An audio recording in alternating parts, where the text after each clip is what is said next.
ఈ వీడియో ముఖ్య ఉద్దేశం అసలు మనం చైనాని ఎందుకు ఆదర్శంగా తీసుకోవాలి. ఈ వీడియో పూర్తిగా చూడండి. ఒకవేళ చూడకపోతే మీరు చాలా ఇంపార్టెంట్ విషయాన్ని కోల్పోతారు. భారతదేశం చైనాతో పోలిస్తే 50 సంవత్సరాలు వెనకబడి ఉంది. మొత్తం ఉన్న డెవలప్మెంట్ ని ఇవన్నీ చూసిన తర్వాత ఏమనుకున్నారు మీరు వెళ్ళిన కొత్తలో? మనం ఊహించని పరిస్థితిలో ఉంది. మనం 2020లో ఉంటే వాళ్ళు 2040లో ఉన్నారు.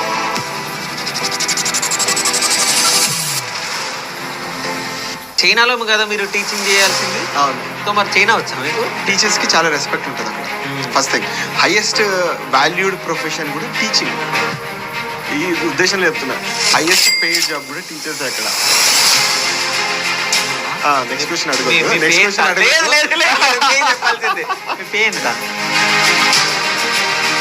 ఉండడానికి హౌసింగ్ ఇస్తారు. మా స్కూల్లో ఒక పిల్లగాడు జాయిన్ అవ్వాలంటే వాడికి సంవత్సరానికి 2 పిల్లగాళ్ళు నాకు ఫ్రీ.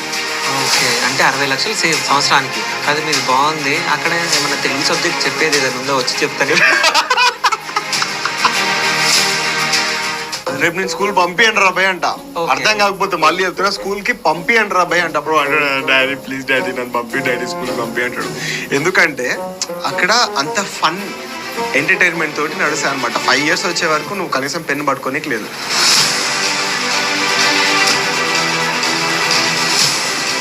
ఇక్కడ మన దగ్గర ఏంటంటే పిల్లలు స్కూల్కి వెళ్ళారంటే ఆ రోడ్ పైన బర్ర గుంజుకొని వెళ్తారు కదా. పేరెంట్స్ గుంజుకుని రావాలి బయటికి. హెల్త్ కి సంబంధించింది హాస్పిటల్స్ అనేది ఎట్లా ఉంటాయి? నెక్స్ట్ 6 months 1 year లోపలే ఒక మందు వస్తుంది. మీరు కొట్టి చూడండి. It's an injection. Okay, injection వేసుకుంటే పక్క ఎలాన్ మస్క్ కూడా యూజ్ చేశాడు. ఓకే, ఇది ఎఫెక్టివ్గా పనిచేస్తుంది.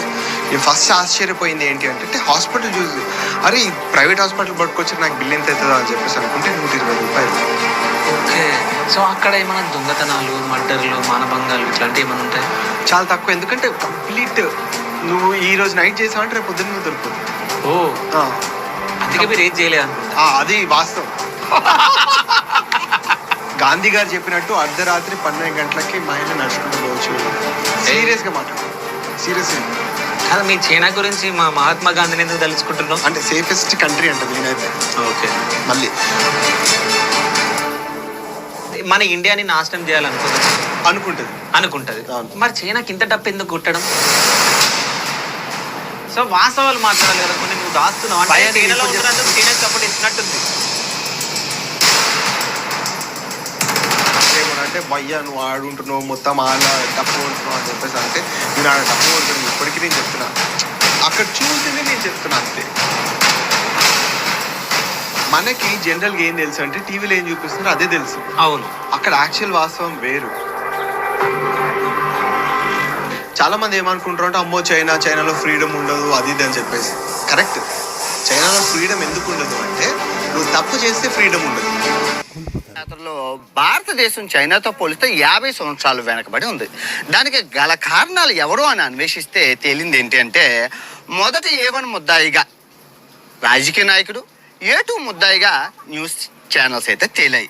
ఇది ఎందుకు జరిగింది అంటే అసలు మన భారతదేశాన్ని 50 సంవత్సరాలు వీళ్ళని ఎందుకు నెట్టారు అని తెలుసుకోవాలి అనుకుంటే వీడియోని పూర్తిగా చూడండి.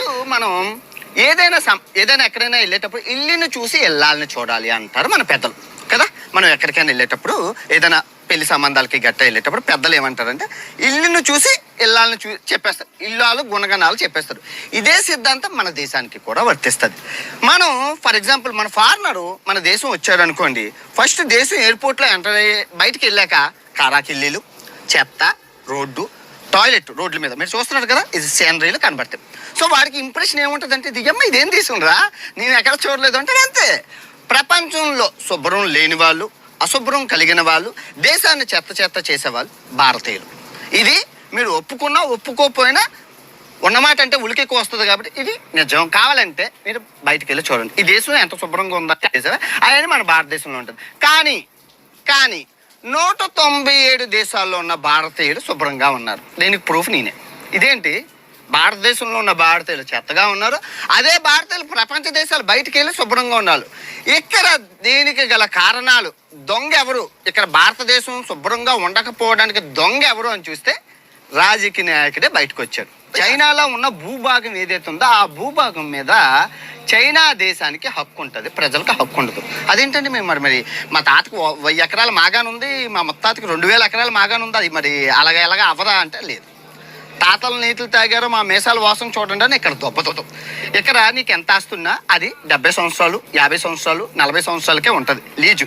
ఆ తర్వాత మళ్ళీ నువ్వు తిరిగి గవర్నమెంట్కి ఇచ్చేయాలి. సో ఈ సిద్ధాంతాన్ని భూ సిద్ధాంతం అంటారు చైనాలో. సో ఇది ఎలా జరుగుతుంది అంటే మీకు మళ్ళీ చెప్తున్నాను, మీకు క్లియర్గా అట్టుపండు వచ్చినట్లు నోట్లో పెడతాను. ఫర్ ఎగ్జాంపుల్ నేనే ఉన్నానండి, నేను కామన్ మ్యాన్, పేదోడినండి.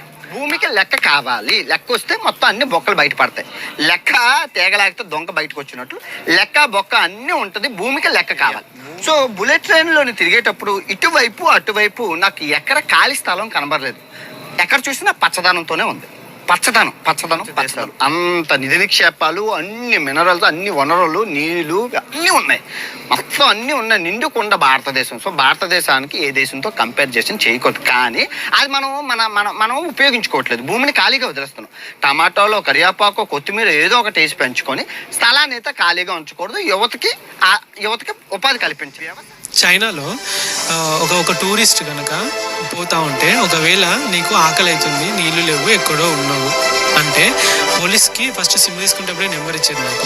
ఈ నెంబర్కి ఫోన్ చేయండి, ఫోన్ చేస్తే పోలీసులు ఎక్కడున్నా మీ లొకేషన్కి వస్తారని చెప్పారు.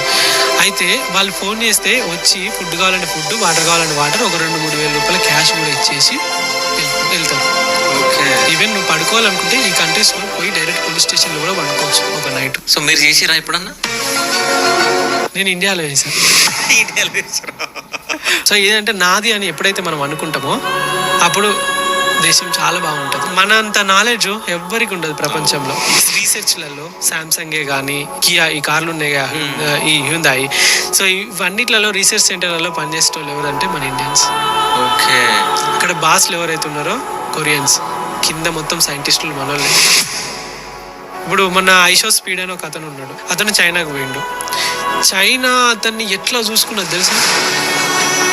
ఎస్కార్ట్ చేసిరు మొత్తం. ఎందుకంటే అతను ప్రపంచం మొత్తం చూపెడతాడు. ఇండియాకి వచ్చిండు, అతను పట్టించుకున్నోడు లేడు, దేకినోడు లేడు. అతను మొత్తం స్లమ్ అని, వాళ్ళని, వీళ్ళని, ఇండియా అంతా చెండాలం అని చూపెట్టిపోయింది. ప్రతి ఫారినర్ వచ్చేసి ఇండియన్ స్లమ్ అని స్టార్ట్ చేస్తారు వీడియో తెలుసు. ప్రతి ఫారినర్ యూట్యూబ్లో. నేను ఏదైనా హాస్టల్లో అక్కడిక్కడ ఉంటే మీ స్ట్రీట్ ఫుడ్స్కి రిలీజ్ ఉంటాయి.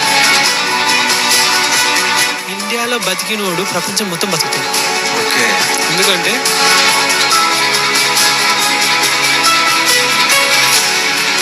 అన్నీ చూసిన తర్వాత మిగతా ఫారెన్ కంట్రీస్ అన్నీ చాలా సింపుల్ అనిపించింది నాకు. అండ్ అక్కడ ట్రస్ట్ ఇష్యూ ఏం లేదు. ఎవరు నీ ఇది కానప్పుడు సామాన్ ఎవ్వరేం ఎత్తుకపోరు. లాంగ్వేజ్ రాకుండా ఏదో ఆకలి అవుతుంది, ఆకలి అవుతుంది, ధూప్ అవుతుంది, టాయిలెట్స్ ఎక్కడ, బాత్రూమ్ ఎక్కడ, ఈ సిగ్నల్స్ అన్ని కంట్రీస్లో తెలియదా? ఓన్లీ మన ఇండియానా? మరి వేరే కంట్రీస్? నేను అనుకున్న యూనివర్సల్ కావచ్చు ఇది. యూనివర్సల్ కావచ్చు ఇది అని చెప్పేసి పోయి ఇలా.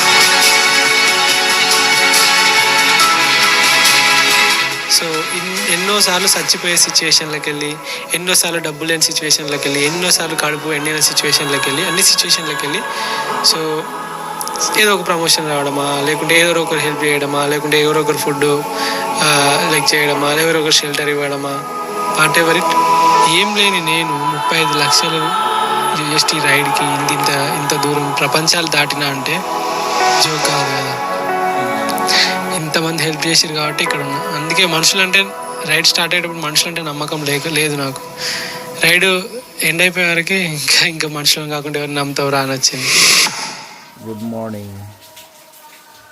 నాకేంటి లైట్గా చైనా వెళ్ళాలనిపిస్తుంది.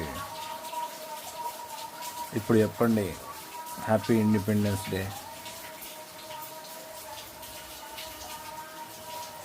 ఇండియా కూడా ఒక కమ్యూనిస్ట్ దేశం అయితే కరెక్ట్గా ఎక్కడికక్కడ సెట్ అయిపోతాయి. ఒకరినొకరు తిట్టుకోవడాలు ఉండవు, మత విద్వేషాలు ఉండవు, ఏముండవు. మనకి ఫ్రీడమ్ ఆఫ్ స్పీచ్ ఎక్కువైపోయి ఇలాంటి వీడియోలు చేస్తున్నాం. కానీ యాక్చువల్లీ ఇలాంటి వీడియోలు చేయాల్సిన అవసరం ఉండేది కాదు, రూల్స్ అందరూ పాటిస్తే. సో రూల్స్ అందరూ పాటించండి. బాయ్.